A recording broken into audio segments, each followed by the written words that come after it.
લગ્ન પછી મારું જીવન ખૂબ જ સાદગીથી પસાર થઈ રહ્યું હતું. હું એક ગરીબ પરિવારમાં પરણીને આવી હતી.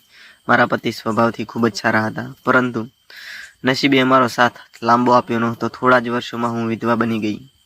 પતિના વિયોગ પછી જીવન જાણે અટકી ગયું હતું. ઘરમાં લોકો હતા અને મનની વાત સાંભળનાર કોઈ જ નહોતું. હું મારી નાની મોટી જરૂરિયાતો માટે નજીકની બેંકમાં જતી હતી, જ્યાં એક સમજદાર અને શાંત સ્વભાવના બેંક મેનેજર કામ કરતા હતા. શરૂઆતમાં અમારી વચ્ચે તો માત્ર બેંકની કામકાજની જ વાતો થતી હતી અને કેટલા પૈસા જમા કરાવવાના છે તેઓ પૂછતા અને આવી ઘણી વાતો પૂછતા અને હળવે હળવે અમે આવી વાતો કરવા લાગ્યા. હું જવાબ આપતી અને કાગળો તેમને આપતી હતી, પરંતુ ધીમે ધીમે કંઈક બદલાવા લાગ્યું. કાગળ લેતી વખતે અમારી આંગળીઓ ક્યારેક હળવેકથી સ્પર્શાઈ જતી હતી અને બંને તરત હાથ પાછા ખેંચી લેતા હતા, પરંતુ એ નાનકડો સ્પર્શ આખો દિવસ મનમાં જ રહી જતો. અને સૌથી વધુ તો અમારી આંખો વાતો કરતી હતી. હું બેંકમાં પ્રવેશતી ત્યારે તેઓ દૂરથી મારી તરફ જોતા અને મારી ચાલવાની સ્ટાઇલ, આવવું જવું તે બધું જ જોઈ રહેતા. અમારી આંખો મળતી અને બંનેના ચહેરા પર અજાણ્યું સ્મિત આવી જતું. કોઈ શબ્દ વગર પણ જાણે ઘણું કહી દેતા. એક દિવસ મેં હિંમત કરી પૂછ્યું, તમે મારી સામે આમ કેમ જુઓ છો? તેઓ થોડું સ્મિત કરીને બોલ્યા, કદાચ કારણ એ છે કે તમે આવો ત્યારે મારી નજર તમને જ શોધવા લાગે છે. મારું હૃદય ધબકવા લાગે છે. મેં ધીમેથી કહ્યું, પણ હું તો વિધવા છું. તેમણે ગંભીરતાથી જવાબ આપ્યો, મારા માટે તમે પહેલા માણસ છો, પછી તમારી ઓળખ કંઈ પણ હોય. આ શબ્દોએ મારા મનમાં વર્ષોથી બંધ પડેલું બારણું ખોલી નાખ્યું હતું. અને એકાંતમાં મુલાકાત પણ થઈ. એક સાંજે બેંકનું કામ પૂરું થયા પછી તેમણે મને કહ્યું કે જો તમને અનુકૂળ હોય તો થોડો સમય મારી સાથે વાત કરશો. હું તેમની સાથે નજીકના શાંત સ્થળે ગઈ.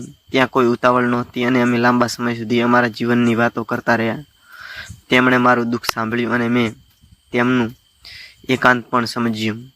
થોડી ક્ષણો પછી તેમણે ધીમેથી મારો હાથ પકડી લીધો અને ધીમેથી મારો હાથ પોતાના હાથમાં લીધો.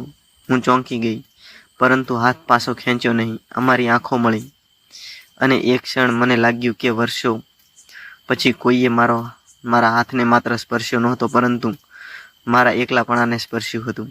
તેમણે પૂછ્યું, તમને ખરાબ લાગ્યું? મેં આંખો નીચી કરી, ના, બસ આ લાગણી નવી છે. તેઓએ મારા હાથ પર વિશ્વાસ ભર્યું હળવું દબાણ કર્યું. હું તેમને ક્યારેય દુઃખ નહીં આપું. મારી આંખોમાં આંસુ આવી ગયા અને થોડા દિવસો પછી હું તેમના ઘરે ગઈ. તેમણે ખૂબ આદરથી મારું સ્વાગત કર્યું હતું. અમે બંને બેસીને ચા પીતા હતા. વચ્ચે ફરી અમારી નજરો મળી. આ વખતે કોઈએ નજર હટાવી નહીં. તેમણે ધીમેથી કહ્યું, હું તમને પ્રેમ કરું છું. મારા હોઠ પર ધ્રુજતું સ્મિત આવ્યું. મને પણ તમારી સાથે પ્રેમ થઈ ગયો છે. મેં પહેલી વાર સ્વીકાર્યું. અમારા હાથ ફરી એકબીજામાં જોડાઈ ગયા અને એ સ્પર્શમાં કોઈ ઉતાવળ નહોતી અને માત્ર પ્રેમ અને વિશ્વાસ જ હતો. થોડી વાર અમે એકાંતમાં બેઠા રહીને અમારા ભવિષ્ય વિશે ઘણી વાતો કરતા રહ્યા. તેમણે મને ખાતરી આપી કે આ સંબંધ છુપાવવાનું નહીં, પરંતુ સન્માનથી સ્વીકારવાનો છે અને તમારા બધે જ મનની ઈચ્છા પૂરી થશે. એ રાત્રે જ્યારે હું તેમના ઘરેથી નીકળી ત્યારે મારા જીવનમાં પહેલી વાર ફરી આશા જન્મી હતી. લગ્નનો નિર્ણય, અમારા સંબંધ વિશે પરિવારોને જાણ થઈ.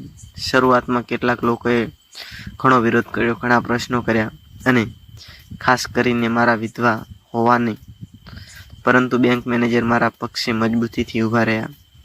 તેમણે સૌને કહ્યું, તેણીનો ભૂતકાળ તેણીની ભૂલ નથી. હું તેના ભૂતકાળને બદલવા નથી માંગતો. હું તેના ભવિષ્યમાં તેની સાથે રહેવા માંગુ છું. આ શબ્દોએ મારું હૃદય જીતી લીધું હતું. થોડા સમય પછી અમારા લગ્ન સાદાઈથી થયા. લગ્નના દિવસે જ્યારે પણ મેં તેમના હાથમાં મારો હાથ મૂક્યો ત્યારે મારી આંખોમાં ફરી આંસુ આવી ગયા. તેમણે મારી તરફ જોઈને સ્મિત કર્યું અને કહ્યું કે હવે એકલી નથી. તેમણે ધીમેથી કહ્યું, મેં આંખોમાંથી આંસુ લૂછીને જવાબ આપ્યો, હા, હવે મને ફરીથી જીવન મળી ગયું છે. હવે આપણે ઘણી ખુશીથી જીવન જીવશું. એ દિવસથી અમારી પ્રેમ કથા માત્ર આંખોના મિલન અને હાથના સ્પર્શ સુધી રહી નહીં. એ વિશ્વાસ, સન્માન અને જીવનભર એકબીજાનો સાથ આપવાના વચનમાં બદલાઈ ગઈ. મારા માટે જે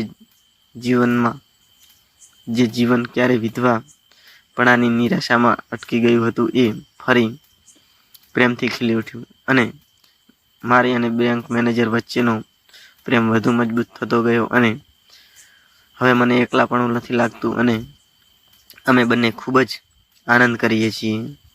કેમ કે ઘણા વર્ષોથી હું વિધવા હતી અને ઘણી નિરાશ થઈ ગઈ હતી. હવે મારી જિંદગી ખુશખુશાલ ચાલે છે અને બેંક મેનેજર પણ મને રાજી ખુશીથી રાખે છે અને રાત દિવસ ખૂબ જ આનંદ આપે છે. તો ચાલો મિત્રો, આજની વાર્તામાં આટલું. અને ફરી આ જ વાર્તાનો આગળનો ભાગ સાંભળવા માટે ચેનલને લાઈક, સબસ્ક્રાઈબ કરી દેજો. તો ચાલો, આજની વાર્તામાં આટલું અને આગળનો ભાગ સાંભળવા માટે ચેનલને સબસ્ક્રાઈબ કરી દેજો અને કોમેન્ટમાં પાર્ટ 2 લખી દેજો. તો ચાલો, આજની વાર્તામાં આટલું અને ફરી મળીએ આગળના એક નવા વિડીયો સાથે. ત્યાં સુધી બધાને જય માતાજી.